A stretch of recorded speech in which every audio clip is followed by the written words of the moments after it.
Je vais attendre que tout le monde soit assis. Allô, allô. Bon, je démarre.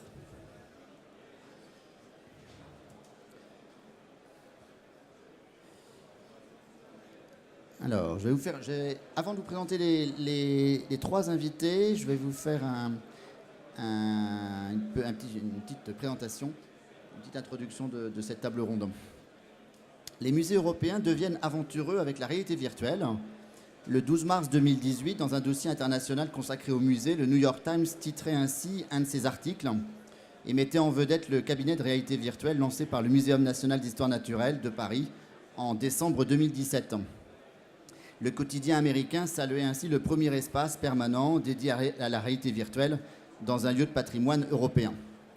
Mais la réalité virtuelle dans le monde du patrimoine est vraiment née en janvier 2016, lorsque le musée Dali de Floride avait proposé l'exploration de chefs-d'œuvre de l'artiste surréaliste sur Oculus Rift dans le cadre d'une exposition au Disney. Depuis, et je devrais dire malgré les nombreuses critiques ou réserves du microcosme, les expériences culturelles en réalité virtuelle se sont multipliées, notamment en Europe et en France. Au British Museum pour découvrir les antiquités égyptiennes, à la Tate pour arpenter Paris au temps de Modigliani, sur une plage belge pour jouer avec les œuvres de Magritte, au Musée national de Finlande pour entrer dans un chef-d'œuvre d'Ekman, en France pour visiter l'atelier de Cézanne ou celui de Valadon-Utrio, au Grand Palais pour explorer l'univers de Gauguin ou à Versailles pour revivre la visite du roi de Siam à Louis XIV. Dans ces cas, la réalité virtuelle est devenue un outil de médiation pour accompagner les visiteurs réels dans une exposition ou une collection. Mais depuis quelques mois, la réalité virtuelle invite le public également à visiter à distance des lieux existants, tels que le Musée national d'histoire et d'art du Luxembourg, des musées sans murs, tels que le Kremer Museum et sa riche collection de Rembrandt, ou des musées imaginaires, tels que ceux imaginés par l'Universal Museum of Art. Donc avec tous ces exemples, on peut voir que la réalité virtuelle, après la réalité augmentée, est de plus en plus utilisée pour enrichir, voire révolutionner l'expérience globale de visite, de musées ou de lieux de patrimoine, voire pour remplacer cette visite. Mais cette révolution pose de nombreuses questions. Quel peut être le rôle de la réalité virtuelle dans un parcours culturel ? Quel est le potentiel du musée virtuel ? Quelle est la position des institutions culturelles par rapport à cette réalité virtuelle ? Et quel peut être le modèle économique de visite dématérialisée ? Autant de questions auxquelles nous allons essayer de répondre durant cette courte table ronde, parce qu'on va avoir 55 minutes. Et je vais volontairement concentrer la table ronde sur la réalité virtuelle, puisqu'à l'origine, on devait parler à la fois de réalité augmentée et réalité virtuelle. Mais pour des raisons de transport, un de nos intervenants a dû rester à Paris, et c'était celui qui était censé parler un peu plus de réalité augmentée. Donc on va se concentrer sur la réalité virtuelle, et j'ai le plaisir d'accueillir trois intervenants. Stéphanie Targui, qui est responsable du service des contenus numériques à la direction des publics du Muséum national d'histoire naturelle. Frédéric Purgal, fondateur d'Art of Corner. Et Jean Vergès, cofondateur de l'Universal Museum of Art. Et je vous propose de commencer par la question de l'utilisation de la réalité virtuelle comme outil de médiation. Question intéressante parce qu'elle témoigne aussi de la friction éventuelle entre le monde des institutions et le monde de la réalité virtuelle, parce qu'il s'agit là de mettre de la réalité virtuelle directement dans les lieux, dans des institutions, parfois en contact avec des œuvres. Et comme je l'ai dit dans le petit chapeau, cette idée de coexistence a parfois suscité des réactions, soit de rejet, soit de méfiance. Et donc je vais donner la parole tout de suite à Stéphanie Targui pour qu'elle nous explique comment elle a réussi à faire en sorte, pour la première fois en Europe, qu'on installe de la réalité virtuelle dans un lieu de patrimoine, et pas seulement pour le temps d'une exposition, mais de manière pérenne, de manière permanente, dans un espace permanent. Est-ce que ça a été un très très long processus et un très long travail en interne de pédagogie ou d'évangélisation pour convaincre la direction et les équipes de prendre le train comme ça de la réalité virtuelle de manière aussi forte? Merci Pierre-Yves. Alors effectivement, moi je suis responsable des contenus numériques au Muséum national d'histoire naturelle. Et petite précision, le muséum, c'est une quinzaine de galeries, musées, jardins, zoos en France.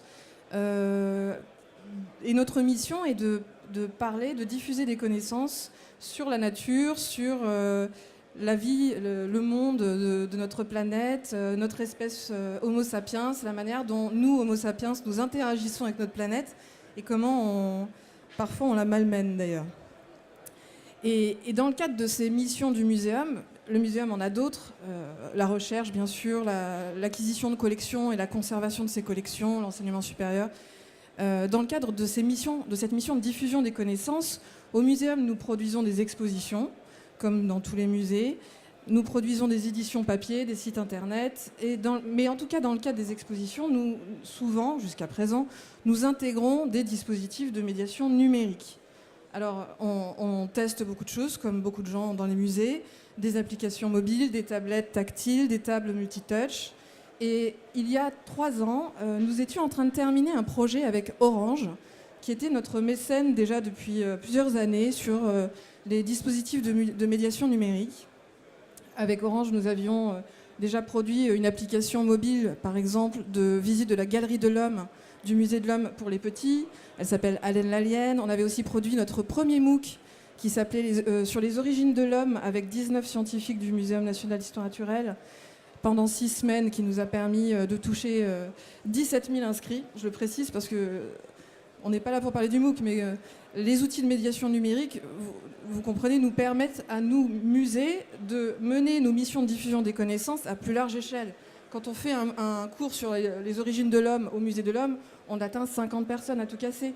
Le MOOC, on avait eu 17 000 inscrits. Et donc, on était, il y a de cela 2 ans et demi, autour de la table avec Orange, en train de faire le bilan du MOOC. Et nous réjouissions donc de ce succès. Et nous avons réfléchi à un 3e projet. Comme à chaque fois, dans ces cas-là, on croise nos enjeux. Les leurs, ceux de l'innovation numérique au service du patrimoine culturel, et les nôtres, évidemment, ceux de la préservation de la nature et de la diffusion des connaissances sur ce sujet. Il y a 2 ans et demi, on était en pleine montée, remontée, on va dire, du créationnisme aux États-Unis. Il nous est apparu indispensable de prendre la parole en tant que Muséum national d'histoire naturelle pour rappeler des basiques, des fondamentaux, mais qu'on a parfois tous oubliés, c'est-à-dire l'unicité du vivant, l'origine unique des espèces sur notre planète, qu'il s'agisse du monde animal, du monde végétal et même du monde des bactéries. Rappeler la théorie de l'évolution, celle qui est tellement contredite aujourd'hui, et de se positionner, disons, on s'est dit, grâce à notre mécène, parce qu'on en parlera tout à l'heure, pour des musées, monter des projets comme ça n'est pas évident, donc il nous faut souvent l'appui et le soutien des mécènes. Nous avons donc décidé de travailler sur ce projet de présentation de l'évolution. C'est un projet que nous avions à cœur depuis plusieurs années avec Guillaume Lecointre, qui est spécialiste de l'évolution au Muséum national d'histoire naturelle, et Jean Leborgne, qui est chef de projet numérique à mes côtés depuis très longtemps. Nous avions envisagé de produire ce projet sous forme de site internet initialement. Et ça faisait quelques années qu'on en parlait. Or, le projet de présenter la théorie de l'évolution telle que nous l'avions en tête ne se prêtait pas à la forme d'un site internet. On pouvait le faire, on y a pensé, mais en discutant avec Orange et en croisant leurs préoccupations, là on s'est dit, ok, il y a un sujet qui peut être vraiment être intéressant de traiter en réalité virtuelle, c'est l'arbre du vivant. Cet arbre du vivant, il est à gauche, avec Christophe Floutier qui vous fait signe, Christophe Floutier des Orange Labs, qui nous a aidés au long de ces 2 années à produire notamment l'arbre, justement, l'arbre des données. Ce sont des données issues du Muséum national d'histoire naturelle, des données sur le monde vivant, des animaux, donc des végétaux, de la vie sur Terre. Et donc, justement, grâce à la collaboration des Orange Labs et l'apport des agences Manzalab et Akenomi sur la réalisation de ce projet, tous ensemble, nous avons produit ce projet que vous voyez là, et avec l'objectif initial de n'en faire qu'un casque au départ, un seul dispositif disposé dans la Grande Galerie de l'Évolution au Jardin des Plantes dans le 5e. Au 3e étage de la Grande Galerie, dans la zone dédiée à l'explication du vivant et de son évolution. Comme dans tout projet de ce type, nous avons mis en place un comité de pilotage. Dans ce comité de pilotage étaient présents les différents directeurs de l'établissement, dont ceux en charge des galeries. Et au gré de l'évolution et de la production, du développement de la production et des différents tests que nous établissions, parce qu'on est sur une scénarisation et une réalisation, je dirais, très itérative. Habitude que je n'avais assez guère, à vrai dire. Que je n'avais guère. En fait, et grâce aussi aux apports des ergonomes d'Orange qui ont pu nous permettre de tester régulièrement la scénarisation et le développement, peu à peu, nous avons fait évoluer le projet. Et en comité de pilotage, assez rapidement, est arrivée l'idée de se dire mais en fait, ce projet, c'est vraiment dommage de le mettre uniquement sur la galerie, dans un casque. On va avoir des problèmes de gestion de flux. Nos visiteurs sont nombreux dans la Grande Galerie de l'Évolution pour venir apprendre, pour venir découvrir nos sujets. Comment gérer ça? Et voilà, et rapidement, on a fait le tour de la question. On a fait le tour de la galerie, on a cherché un espace. On a découvert cette salle disponible et on en a fait la salle de réalité virtuelle, devenue le cabinet de réalité virtuelle. Et donc le premier cabinet permanent de réalité virtuelle dans un lieu de patrimoine en Europe. Alors on va peut-être regarder le petit clip qui présente le voyage dans l'évolution. Et après, on reviendra avec Stéphanie peut-être sur les premiers résultats.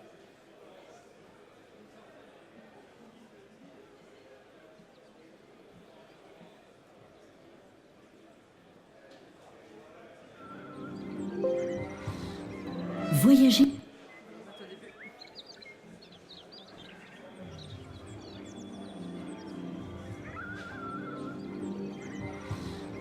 Voyager dans le monde fascinant du vivant grâce à une expérience inédite et innovante en réalité virtuelle.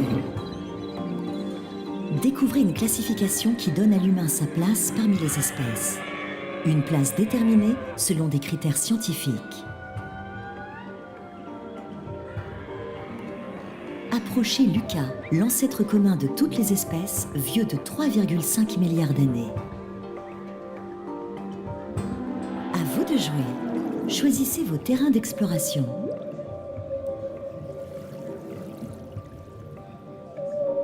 À travers une sélection unique en son genre, rencontrez 460 espèces. Certaines que vous connaissez et d'autres dont vous ne soupçonnez pas l'existence.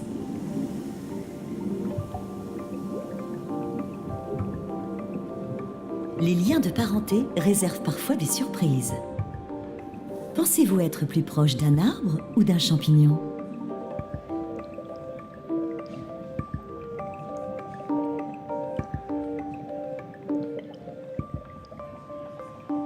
Découvrez des espèces en 3D comme vous ne les avez encore jamais vues.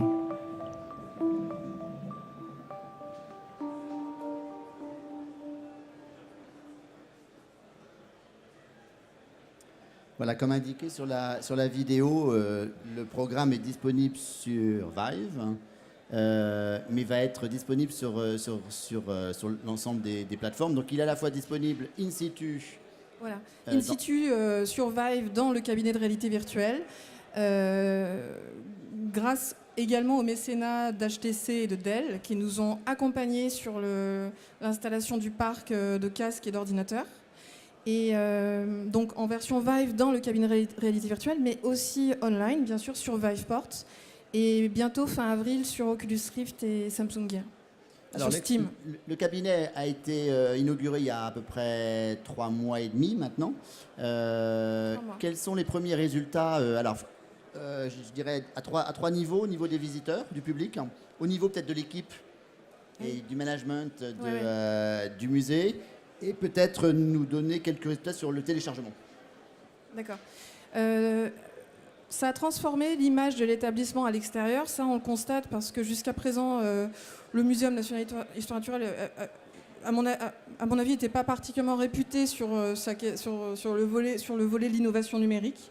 Nous veillons à produire beaucoup de beaux projets, autant que possible, numériques depuis des années. Mais là, on est pour la première fois, je dirais, sur la question de la médiation, en tout cas, sur un territoire aussi innovant. Je dois dire qu'en interne, au niveau du management, au départ, c'était pas tout à fait gagné, mais le mécénat d'Orange nous permettait aussi d'arriver confiants, puisqu'on n'était pas en train de demander à notre management un financement très conséquent pour arriver à faire ce pas innovant. Désolée, j'ai un peu de mal à me concentrer. Donc évidemment, le mécénat nous a beaucoup aidés et au final, évidemment, les retombées, je dois dire, médiatiques, la visibilité que ce projet a pu apporter au Muséum national d'histoire naturelle a emporté évidemment l'adhésion, bien entendu, de la gouvernance qui s'intéresse dorénavant aux suites, bien entendu, et à l'exploitation de la réalité virtuelle dans d'autres cadres. Là, on est dans une galerie permanente, ce qui est formidable. On fait des expositions temporaires, on y réfléchit. Et ensuite, sur les chiffres de fréquentation, alors ce que j'ai pas précisé, c'est que, comme effectivement pour la gestion de flux, on a eu besoin de mettre en place 2 médiateurs, 2 binômes de médiateurs qui se relaient pour accueillir le public le mercredi, le samedi, le dimanche, hors période scolaire, et tous les jours pendant les vacances scolaires. Pour le moment, sur 3 mois d'exploitation, nous avons réceptionné 800 personnes dans le cabinet de réalité virtuelle. Ce que je n'ai pas précisé, c'est que l'entrée au cabinet est de 5 €. Par contre, l'application, elle est disponible gratuitement en ligne sur Vive et bientôt sur les autres plateformes. Et sur Viveport, elle a été téléchargée plus de 2000 fois depuis fin décembre. Alors tu parlais de processus itératif pour la production. Est-ce que par exemple vous faites durant l'exploitation et depuis le début de l'exploitation des focus group ou des sondages, j'allais dire sortis des urnes, non, sortis du cabinet, et pour faire éventuellement évoluer cette première offre d'application? Oui. On n'a pas mis en place d'observatoire en tant que tel et je souhaite le faire, la direction des galeries également, donc on ne va pas tarder à le faire. Par contre, on prend des avis, comme tu dis, en sortie du cabinet, en sortie des urnes. Le premier retour, à peu près très cohérent, c'est que l'expérience semble trop courte. Donc nous sommes en train de l'augmenter avec, avec Orange et Manzalab. On est en train d'augmenter l'expérience à 20 minutes in situ dans la Grande Galerie de l'Évolution. Parce que ce que je n'ai pas précisé, c'est qu'aujourd'hui, elle dure 14 minutes in situ. Forcément, on a été obligé de limiter. Tandis que la version online, elle est illimitée. Donc on passe à 20 minutes, toujours sur un tarif de 5 €. Par ailleurs, on savait déjà, nous, l'équipe projet, qu'on n'était pas allé au bout de tout ce qu'on voulait faire. On avait beaucoup d'objectifs. Je pense qu'on a franchement atteint la majeure partie d'entre eux. Mais aujourd'hui, nous, on aimerait bien aller un peu plus loin dans l'enrichissement des contenus. Voilà, et pour ça, on cherche... évidemment, je suis en train d'explorer diverses façons de le faire. Alors, pour faire la transition avec le deuxième chapitre de notre table ronde, qui va être consacré plus au musée virtuel et non pas à la réalité virtuelle comme outil de médiation in situ, j'ai une question quand même sur le musée virtuel qui s'adresse au Muséum national d'histoire naturelle. Il y a de plus en plus de musées qui virtualisent leurs galeries ou leurs collections. J'ai cité tout à l'heure le British Museum, mais il y en a d'autres. Est-ce que c'est quelque chose auquel vous avez pensé et que vous avez rejeté? Est-ce que c'est quelque chose auquel vous pensez? Et je pense, moi, naturellement, évidemment, à la Grande Galerie de l'Évolution, qui est si belle et qui pourrait avoir une audience encore plus grande dans le monde entier dans une version réalité virtuelle. Alors, moi, j'y pense beaucoup, en tant que professionnel du numérique et des musées. En revanche, travaillant actuellement sur la stratégie numérique de l'établissement, ça n'est pas pour le moment notre priorité. C'est-à-dire que nous avons beaucoup d'établissements et des laboratoires de recherche, un master, une école doctorale, enfin un certain nombre d'instances qui ont des objectifs à atteindre et le numérique leur permet de les atteindre. Je trouve que ça serait une idée très intéressante. En tout cas, moi, elle me séduit beaucoup. En revanche, ça n'est pas quelque chose que nous avons programmé à court terme. Je dirais que je vais prendre le temps, et la gouvernance également certainement d'observer l'évolution de la réalité virtuelle au sein des musées. Ce que je n'ai pas précisé tout à l'heure, et mon président le précisait lui dans l'article du New York Times, c'est qu'au Muséum national d'histoire naturelle, nous conservons des collections et nous les enrichissons en permanence. Nos scientifiques partent en expédition toute l'année pour observer la biodiversité, collecter des spécimens qui deviennent emblématiques de la description de la nature.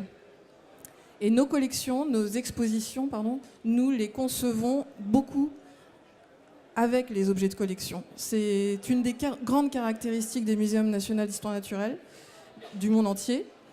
Et il s'avère que nos sujets sont transverses, c'est-à-dire que l'évolution, c'est un sujet que nous partageons avec le Muséum de Washington, celui de Berlin. Oui, c'est universel. C'est universel, voilà.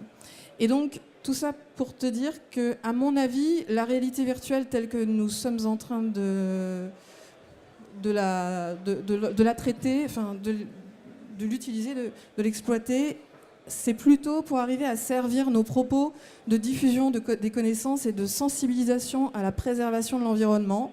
Ça n'est pas prioritairement pour montrer nos espaces. Okay. D'accord. Alors, on va passer au deuxième chapitre sur le concept de musée virtuel, même si c'est un concept qui est extrêmement flou, qui devient presque galvaudé parce qu'il est utilisé à toutes les sauces. On va évoquer deux types de musées virtuels pour caler un peu la discussion. Soit la virtualisation d'espaces qui existent ou qui ont hélas disparu mais qu'on recrée de cette manière. Et le deuxième type de musée virtuel, c'est le musée qui est encore plus virtuel puisqu'il est imaginaire, il n'a jamais existé et la virtualité ou la technologie de numérisation permet de créer quelque chose que le physique, le réel ne permet pas de proposer. L'un des sujets qui a fait l'objet de plusieurs virtualisations, ce sont les ateliers d'artistes.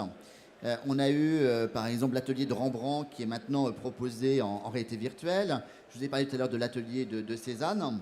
Il y a eu l'atelier de Courbet dans une exposition à Ornans l'été dernier. Et on a l'un des spécialistes des virtualisations d'ateliers, puisque Frédéric Purgal, le fondateur d'Art of Corner, avait déjà réalisé un projet d'atelier virtualisé avec Utrio Valadon. Et Frédéric présente en avant-première mondiale, pendant l'aval virtuel, un deuxième atelier. Donc je vais laisser Frédéric parler de ces deux projets. Ma première curiosité, c'est pourquoi tu t'es intéressé de cette manière à recréer des ateliers.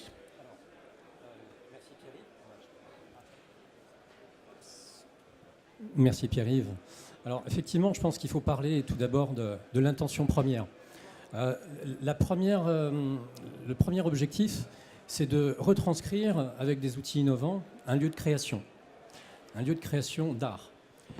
Donc j'ai eu l'occasion, au travers de différentes techniques utilisées par le passé, de faire ce rapprochement entre la reproduction de l'existant avec des techniques assez pointues qui sont la photogrammétrie, mais j'en reparlerai, de nouvelles techniques liées à de la vidéogrammétrie. Donc j'ai eu l'occasion de faire ce lien avec un lieu de création qui m'a été donné de visiter tout d'abord, et j'ai eu ensuite la volonté de me rapprocher de leur propriétaire, à savoir la société Kléber-Roussillon, donc propriétaire du musée de Montmartre, qui m'a autorisé, il y a déjà plus de 2 ans de cela, de recréer l'atelier du peintre Maurice Utrio qui se situe au musée de Montmartre. Voilà. Donc à l'époque, on se situe début 2016, donc c'est ancien, en réalité virtuelle. On est parti sur un prototype de recréation de l'atelier du peintre. Donc, bien évidemment, M. Kléber-Roussillon, et je le remercie encore, m'a donné carte blanche pour faire ce travail, alors qu'il ne s'attendait pas du tout au résultat. Il s'agissait d'un réel prototype et d'une preuve de concept. Donc, l'idée a été d'investir ce lieu et d'en faire une captation photo. Captation photo avec une méthodologie très particulière, puisque, pour ceux qui le connaissent, ce lieu est un lieu déjà riche d'objets. C'est un lieu chaleureux, c'est un vrai lieu de création. Donc, et pour rebondir à ta première question, Pierre-Yves, c'est effectivement de retranscrire le lieu où l'artiste crée ses œuvres. Voilà. On ressent encore l'âme, on ressent encore la présence de l'artiste. Oui, non, mais c'est important de ressentir la présence de l'artiste, effectivement, puisque au-delà des œuvres et de la représentation classique, des œuvres finalisées dans un musée, entre autres, ou dans des collections, mais finalement, ces œuvres sont intéressantes en soi, mais moi, ce qui m'intéressait, c'était les œuvres plus leur environnement, c'est-à-dire ce qui a pu inspirer l'artiste dans sa démarche créative. Voilà, c'est l'idée première. Ensuite, au-delà de cette idée, il y a la technique, il y a le projet, le partenariat, la volonté aussi d'investiguer dans une approche liée à la réalité virtuelle, qui est une approche encore neuve finalement. Donc on a fait ce travail-là en 2016 et on a pu présenter assez tôt finalement au public, je dirais c'était mai-juin 2016, au Musée des Arts et Métiers, et je crois que tu t'en souviens bien, une première expérience de visite de l'atelier du peintre. Donc on est parti avec cette idée de représentation photoréaliste. On n'est absolument pas dans l'infographie, absolument pas. L'idée initiale également, c'est de se dire l'infographie finalement reste fausse pour la perception, alors que la photo, qui va servir de base à la création d'un modèle 3D, pourra retranscrire le réel. Voilà. Donc, à force d'expérience, à force d'un premier prototype aussi, on a créé un premier proto avec une partie réellement virtuelle sur une base infographique et une deuxième partie où on était en immersion dans l'atelier du peintre.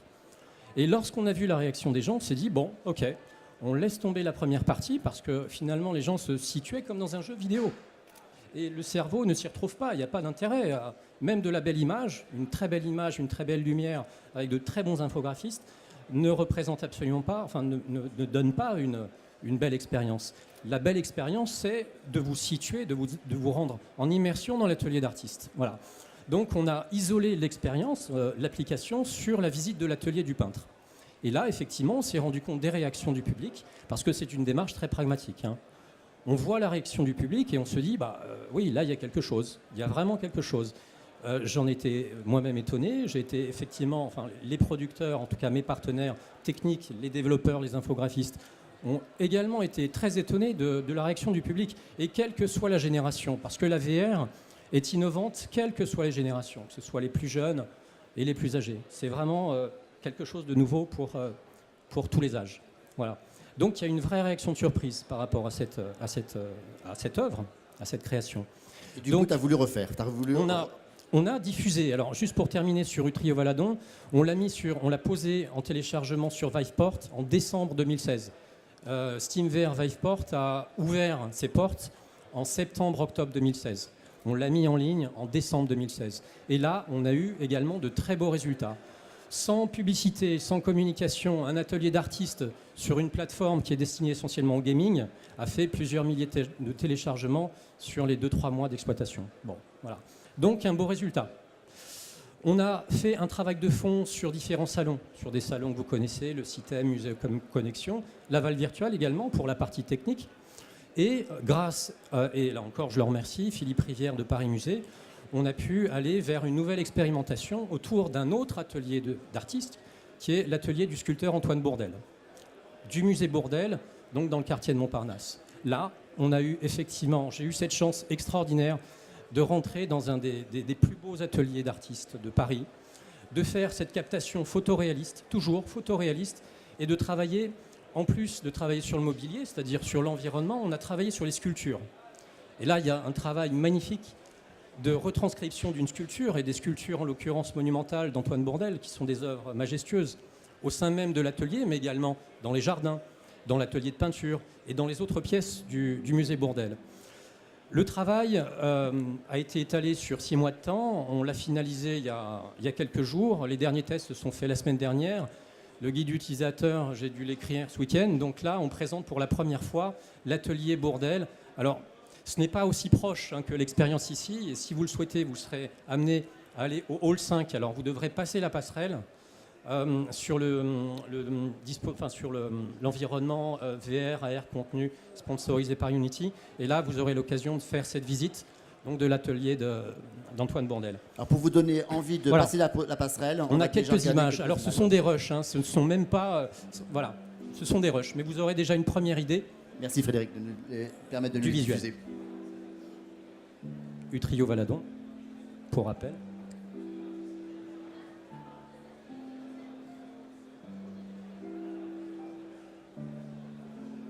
Alors, voilà, important de faire le lien. Hein. Le photoréalisme entre le rendu 3D et la photo. On est quasi à l'identique entre la photo et le rendu 3D. Là, vous vous situez en immersion dans l'atelier. Donc imaginez-vous avec le casque VR sur la tête. Au début du XXe siècle, de nombreux ateliers d'artistes occupaient l'espace qui est désormais celui du musée Bourdelle. Aujourd'hui, seuls 2 ateliers subsistent de cette époque qui constituent les 2 plus anciens bâtiments du musée. L'atelier de Bourdelle et celui de Jeanne Carrière.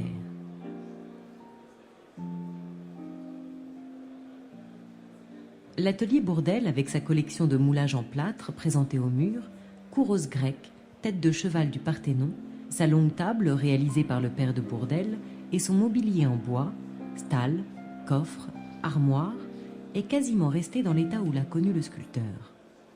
Dès 1885, il y travaille seul, tandis que, plus tard, arriveront ses premiers praticiens, ses collaborateurs chargés de dégrossir une œuvre ou d'assister le maître.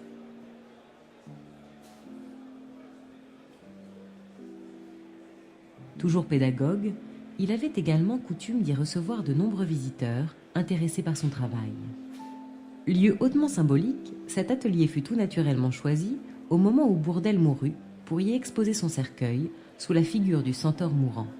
Admirablement préservé, cet atelier témoigne encore aujourd'hui du charme du lieu originel. Il est également un fidèle témoignage de ce que pouvait être un atelier à l'orée du XXe siècle. La verrière, la mezzanine qui permettait à l'artiste d'appréhender ses œuvres sous un point de vue inédit, et le silence de ce lieu clos offre une atmosphère propice, presque atemporelle, à la méditation et au travail. Voilà, donc là vous l'aurez compris, il y a eu une vraie approche particulière de la VR et de l'utilisation de la réalité virtuelle ici, c'est la reproduction de l'existant, avec une qualité de rendu très réaliste. Voilà. Mais au-delà de la technique, et je voudrais terminer sur ce point, il y a l'importance, et je voudrais insister là-dessus, l'importance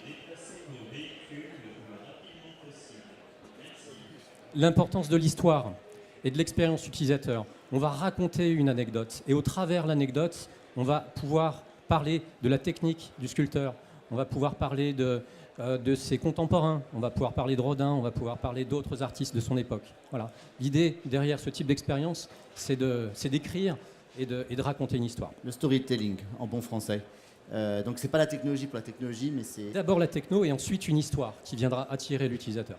Juste une petite question sur cette application. Est-ce que vous avez déjà réfléchi avec ton partenaire Paris Musée sur son mode d'exploitation? Est-ce que ce sera téléchargeable gratuitement? Est-ce qu'elle sera également disponible in situ? Parce que le musée Bourdelle est assez grand. Est-ce qu'il prévoit d'en faire aussi une exploitation médiation? Honnêtement, il n'y a pas de réponse précise. On est encore en expérimentation. On souhaite effectivement, en tout cas, moi, mon approche, là aussi, sur ce type d'expérience, c'est l'utilisation hors les murs. On est là pour, clairement, promouvoir un lieu et donner envie aux utilisateurs d'aller au musée. Pour ceux qui le peuvent, c'est-à-dire qu'on pense également à ceux qui ne pourront jamais se rendre à Paris et qui pourront télécharger l'application depuis le monde entier. Et pour eux, effectivement, il y a cet intérêt. Se dire, ah oui, j'ai pu visiter l'atelier Bourdelle comme si j'y étais. Voilà. Ensuite, effectivement, les dispositifs sur place sont tout à fait envisageables. Oui. Alors, juste dernière chose, l'expérience est visible, donc bien sûr ici, sur les 3 jours du Laval Virtual, mais j'ai également un partenariat avec Universcience, donc qui gère la médiation sur la Cité des Sciences et de l'Industrie à la Villette et au Palais de la Découverte. Et on a l'occasion de présenter cette expérience tous les mardis, à la Cité des Sciences et de l'Industrie, sur 2 sessions à 11h et à 14h au sein même de la Cité des Sciences et de l'Industrie. Voilà. Comme ça, on marie science et art. C'est très bien.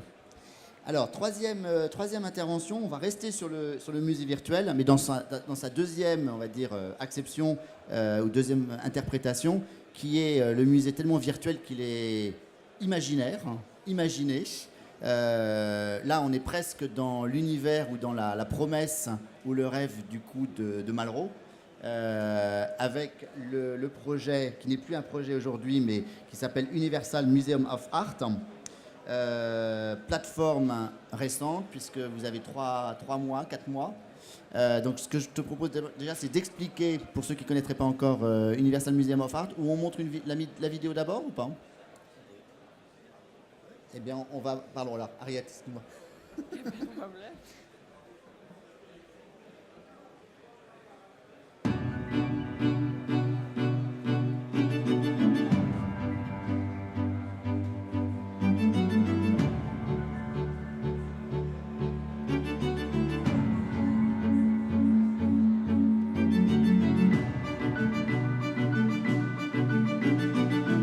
Art defines us as a species, as a culture. Art should be accessible everywhere, anytime, for free. UMA, the Universal Museum of Art, wants to change our relationship to art. UMA is a museum in virtual reality that makes the masterpieces of humanity available in an immersive environment to discover, learn and share. On modélise en 3D des espaces qui n'existent pas et on les intègre dans une architecture et une interface virtuelle. UMA ne manque pas de place. On pourra accueillir un nombre illimité d'expositions. Je suis le commissaire de l'exposition A Walk into Street Art dans UMA. Nous avons pu réaliser l'impossible, réunir pour la première fois des œuvres venant des 4 coins du monde.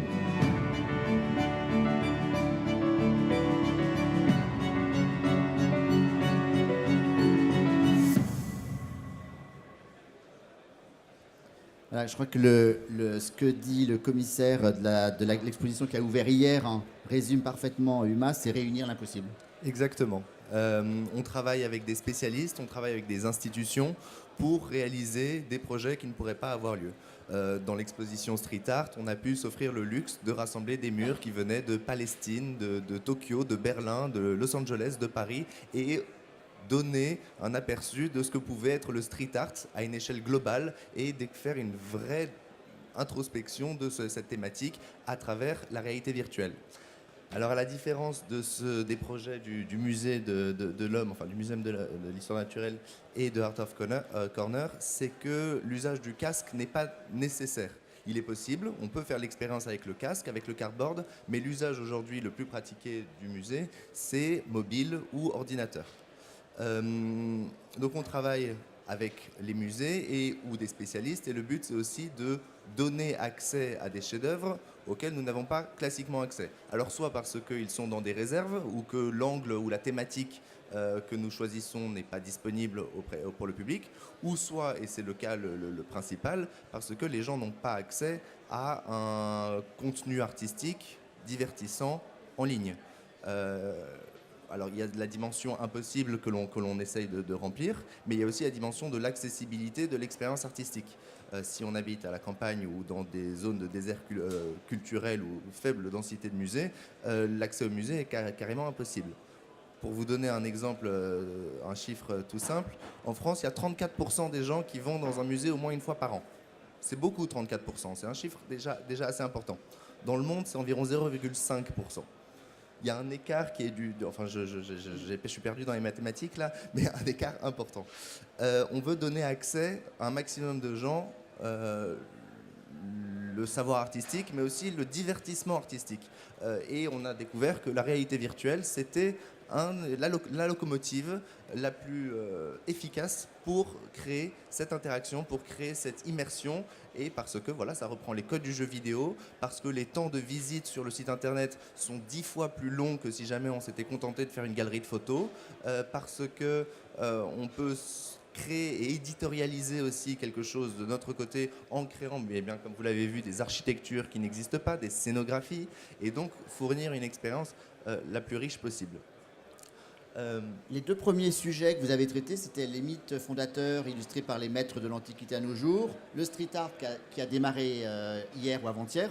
Comment vous choisissez les sujets et comment, parce que la richesse de ces expositions virtuelles, c'est évidemment les contenus, les œuvres. Où trouvez-vous les œuvres? Comment trouvez-vous les œuvres? Alors, pour ce qui est du choix des sujets, une des premières conditions, c'est l'opportunité, évidemment. La deuxième condition, c'est qu'on cherche quand même à mettre en avant des contenus qui nous semblent, qui sont conformes à nos valeurs, qui sont des valeurs d'accessibilité, qui sont des valeurs d'universalité, et donc on évite de rester enfermé dans une thématique ou dans des champs de spécialistes. On essaye d'adresser des thématiques qui sont assez larges. Les mythes fondateurs, ça nous a permis de partir avec le Ramayana en Inde, avec l'Iliade et l'Odyssée, l'Énéide et les Métamorphoses, on est parti dans le monde antique. Avec l'Apocalypse de Saint Jean, on est parti dans le monde chrétien. Avec des œuvres qui illustraient ces 5 mythes qui allaient de l'Antiquité jusqu'à l'art contemporain. Donc on essaye d'ouvrir énormément. Là maintenant, c'est le street art, c'est encore quelque chose de très populaire. À l'avenir, on fait une exposition sur les chefs-d'œuvre spoliés pendant la Seconde Guerre mondiale. Donc là, qui en plus revêt une dimension encore plus impossible parce qu'un certain nombre de ces chefs-d'œuvre ont disparu. Il y a des œuvres de Raphaël, des œuvres de Picasso, des œuvres de Klimt, de Egon Schiele, qui ont complètement disparu et dont on a perdu la trace depuis 70 ans. Elles ont été détruites, elles sont peut-être en Amérique du Sud quelque part, j'en sais rien. Mais toujours est-il qu'on a la possibilité de faire cette exposition sur des sujets qui sont porteurs, sur des sujets qui sont forts. D'autres sujets peut-être plus tout public. On fait une exposition sur les 100 plus beaux chats dans l'histoire de l'art. Et donc on peut y mettre l'Olympia de Manet ou d'autres œuvres plus contemporaines ou moins. Et puis on a tout un cycle d'expositions. Ça va marcher l'histoire des chats, parce que sur Instagram, c'est un des hits. Alors, c'est les vidéos les plus regardées sur YouTube et les photos les plus likées sur Instagram. Mais on fait pas ça que pour ça. Ah non, pas du tout, non, c'est pas ce que je voulais dire.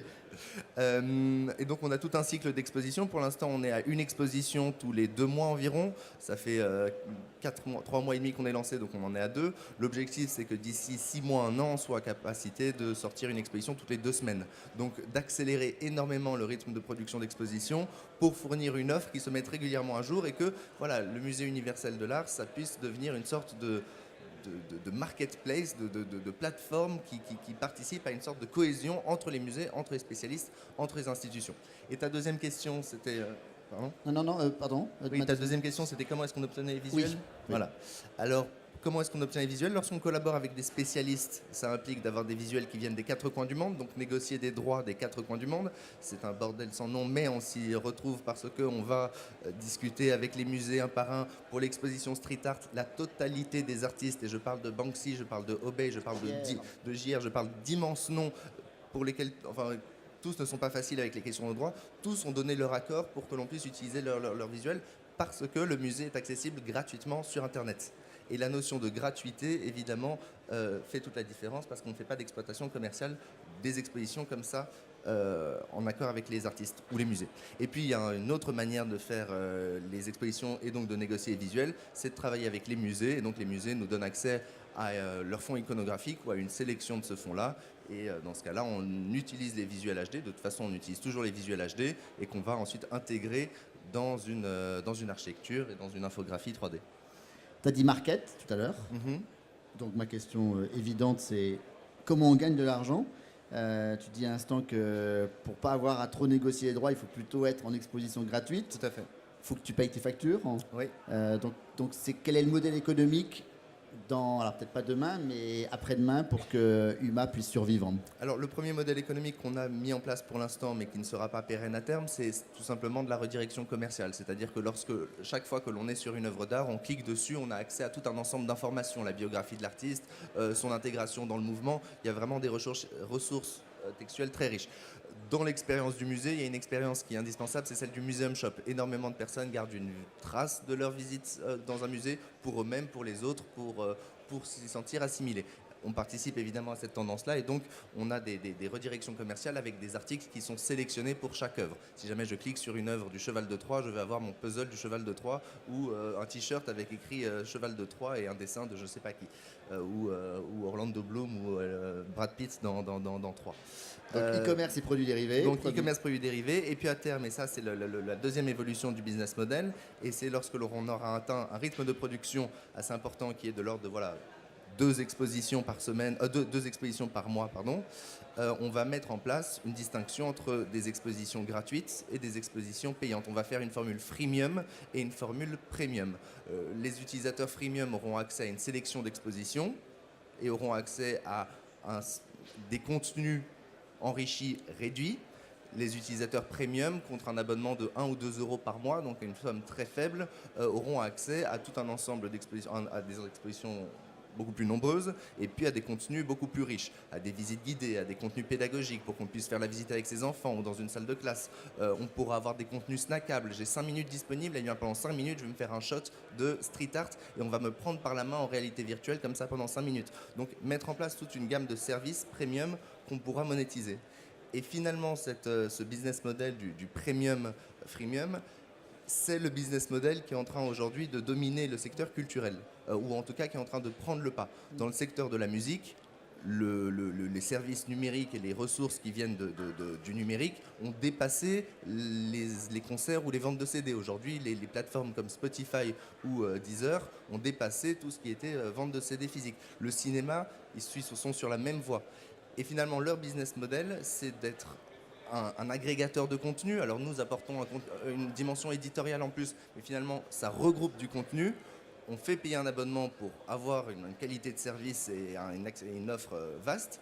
Et puis derrière, ils reversent des royalties aux personnes qui fournissent ce contenu. Les maisons de production de films ou les maisons de disques. Eh bien nous, on va être un petit peu dans la même optique. C'est-à-dire qu'à partir du moment où on rentrera dans ce business model freemium, premium, on aura la capacité de proposer au musée une nouvelle source de revenus qui sera basée sur justement le nombre de personnes qui visitent leurs expositions. Et c'est quelque chose de, je pense, très important parce qu'aujourd'hui, il y a une démarche de plus en plus consensuelle qui est que les musées libèrent leurs fonds iconographiques. Le Metropolitan l'a fait, on a la totalité de leurs fonds iconographiques en libre accès, libre de droit. Le Rijksmuseum l'a fait, idem. Paris Musée également met en ligne la totalité de ses visuels. Pas plus tard qu'il y a 2 semaines, le président Macron a demandé aux 26 directeurs de musées de France de libéraliser tout le marché des reproductions photographiques et de les mettre en ligne gratuitement. Donc il y a cette marche qui est inéluctable vers l'open data des visuels. Ça n'empêche pas que les musées doivent avoir des recettes. On leur coupe les subventions, on ne peut pas en plus leur couper leurs recettes. Donc il faut inventer des nouveaux business models. Et le business model le plus porteur aujourd'hui, c'est celui de l'abonnement et du numérique. Et du partage des recettes. Voilà, le partage des recettes. Et c'est le business model vers lequel on se dirige et qu'on essaye de mettre en place dans le secteur artistique et muséal. Donc tu as parlé d'universalité par les contenus, universalité par le public potentiel touché, sans frontières. Alors, il y a une dernière manière d'être universel, c'est de donner la possibilité au public de devenir quasiment commissaire, co-commissaire. Alors vous n'êtes pas allé jusque-là pour l'instant, mais vous avez proposé dans un concours récent à des artistes de devenir architectes des futures expositions virtuelles. Oui, on a lancé un concours d'architecture virtuelle qui était ouvert à tous. On a eu des candidatures de 37 pays différents. Et le but, c'était de créer une architecture de musée spectaculaire. On les a toutes en tête. On les connaît, la Fondation Louis Vuitton, le Guggenheim ou autre. Mais cette fois-ci, elle serait en réalité virtuelle. Et donc, une consigne, et une consigne surtout, c'était dépasser les contraintes du réel, dépasser les contraintes du physique. Lâchez-vous. Ils se sont lâchés. Ils se sont vraiment lâchés. On a aujourd'hui retenu 2 bâtiments qu'on va du coup intégralement modéliser qui vont accueillir la totalité des expositions, puisque toutes les expositions s'additionnent les unes aux autres. Toutes sont pérennes. Donc vous créez un catalogue en fait. On crée un catalogue et on offre la possibilité de se balader. Et tu viens de dire que on n'avait pas encore la possibilité de proposer à n'importe qui de devenir commissaire de sa propre exposition. C'est un des développements technologiques, évidemment, qu'on envisage dans un futur moyen proche et qui ferait partie des services premium, c'est-à-dire avoir une technologie de drag and drop. C'est-à-dire qu'on a un catalogue de salles, on a un catalogue d'œuvres où on met en ligne son propre catalogue, et puis ensuite, drag and drop, je vais et je place mes œuvres, mes sculptures et toute ma scénographie moi-même. Une fois que j'ai mon contenu, je le partage sur les réseaux sociaux, ça devient mon nouveau compte Instagram. Si jamais mon exposition est très populaire parce qu'on a mis en système un système de classement, elle est mise en ligne dans le bâtiment principal et donc avoir un open data qui ne soit pas seulement pour les musées mais qui soit aussi pour les visiteurs. Très bien, merci beaucoup. Alors, ce que je vous propose, il nous reste à peu près 5 minutes. Alors, on va peut-être prendre des questions dans la salle. Et s'il n'y a pas de questions dans la salle, on finira par réfléchir ensemble à la manière de coopérer entre entreprises et institutions pour développer de nouvelles offres associant culture et réalité virtuelle. Est-ce qu'il y a une question dans la salle pour l'un de nos 3 intervenants? Ariette? Je me permets, comme du coup c'est les 20 ans de Laval Virtual, on se dit, bah voilà, il y a 20 ans les musées, c'était pas ce que c'est aujourd'hui. Et du coup, en 2038, ça sera comment le musée? Alors, qui veut faire l'exercice de scénario fiction? Question piège, parce qu'on n'a pas été averti, enfin arrête. Je pense qu'il faut distinguer déjà le musée in situ et le musée hors les murs. Le musée in situ, aujourd'hui, il s'équipe de plus en plus de dispositifs qui permettent un meilleur accompagnement du public, une meilleure intégration, un élargissement des richesses. Mais le musée, il se doit d'exister en dehors de ces murs. Le musée, aujourd'hui, c'est une marque qui s'exporte. C'est aussi une entreprise qui doit trouver des recettes et qui donc doit trouver des nouveaux publics. Enfin, il a un certain nombre de missions qui sont énormément mises en avant. Il est encore toujours beaucoup sur la conservation, mais aussi de plus en plus vers le divertissement. Donc ça implique des nouvelles recettes. Tous ces axes forts qui évoluent, il faut qu'ils puissent trouver une place hors ligne, hors les murs, donc en ligne. Et donc cette place en ligne, j'imagine évidemment un musée en réalité virtuelle. Mais au-delà de ça, j'imagine surtout des musées qui commencent à vraiment réussir à intégrer toute l'expérience d'un visiteur, mais dans des ressources qui sont accessibles aux quatre coins du monde. Tout à fait ça, effectivement. Je pense aussi qu'on va sortir les musées de leurs murs. Donc je vais dans ton sens. Et la deuxième, je dirais les deux autres axes, c'est cesser d'être vraiment top-down, quoi. C'est-à-dire jusqu'à présent, le musée parle à ses publics et cherche à faire toujours venir plus de public, mais on se rend bien compte quand on fait nos études de public qu'on parle souvent aux mêmes. On parle souvent au même public. On a toujours du mal à diversifier nos publics. Donc notre objectif est justement d'aller transmettre nos connaissances, qu'il s'agisse, quel que soit le sujet, je dois dire, en tout cas de diversifier nos publics et de trouver des moyens de les toucher. Donc effectivement, le musée hors les murs, le musée numérique peut être une façon de l'atteindre. Et aussi donc de faire revenir vers le musée l'expérience, les questions, les interrogations des visiteurs, c'est-à-dire construire un musée qui soit aussi qui intègre davantage les publics, qui intègre les musées sont aujourd'hui pilotés et depuis longtemps par des conservateurs, par des scénographes, des concepteurs d'exposition, des concepteurs multimédia. Nous concevons des programmes, qu'il s'agisse d'expositions, de livres, de sites internet ou de programmes de réalité virtuelle, avec notre propre perception du monde. Nous avons besoin de nous faire inspirer, d'être inspirés par nos publics. Et donc, en tout cas, au Muséum, nous allons travailler à développer dans les prochaines années des dispositifs numériques qui vont permettre à nos publics de venir participer et de venir co-créer des contenus, des expositions et pourquoi pas des applis de réalité virtuelle avec nous. Donc en gros, on n'est plus top-down, on devient aussi bottom-up. Et la troisième grande dimension, et qui rejoint celle de la VR, c'est l'expérientiel. C'est-à-dire que jusqu'à présent, le musée, alors c'était des pièces accrochées au mur. Peu à peu, la scénographie s'est diversifiée, on l'a rendue plus ludique, plus immersive. Mais là, on parle même plus d'immersion, on parle d'expérience.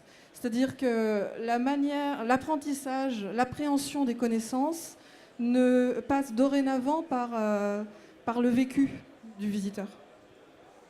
Alors, juste pour terminer, je crois que le musée du futur, on le construit aujourd'hui, déjà, c'est ma première réponse.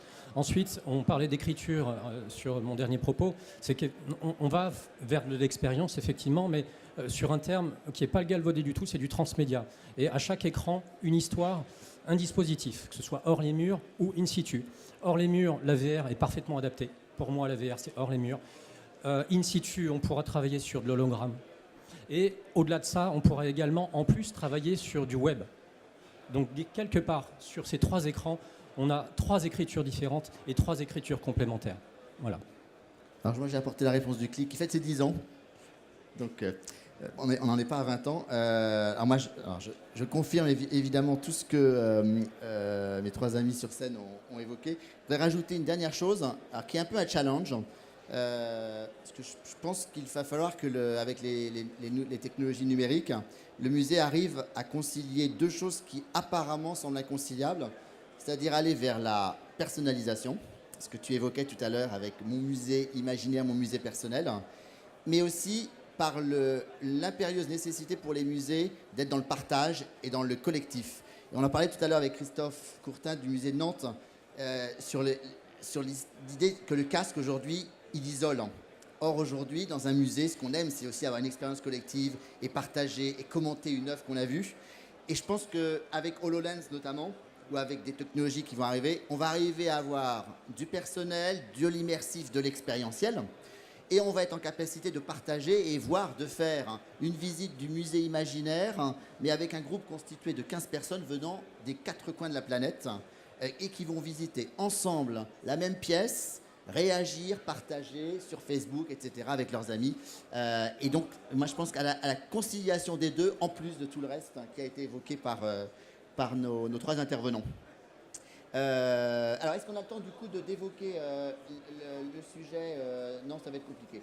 Bon, ben, comme on l'a évoqué au cours des 3 interventions, eh bien, je voudrais remercier Laval Virtuel, lui souhaiter un bon anniversaire et remercier Laval Virtuel de nous avoir permis de faire cette table ronde et remercier Stéphanie Targui, Frédéric Purgal et Jean Vergès. Et donc, je vous invite à aller à côté pour voir l'Arbre du Vivant, en face pour voir l'atelier de Bourdelle et en ligne pour aller voir Huma. Merci beaucoup, merci Ariette pour ton aide.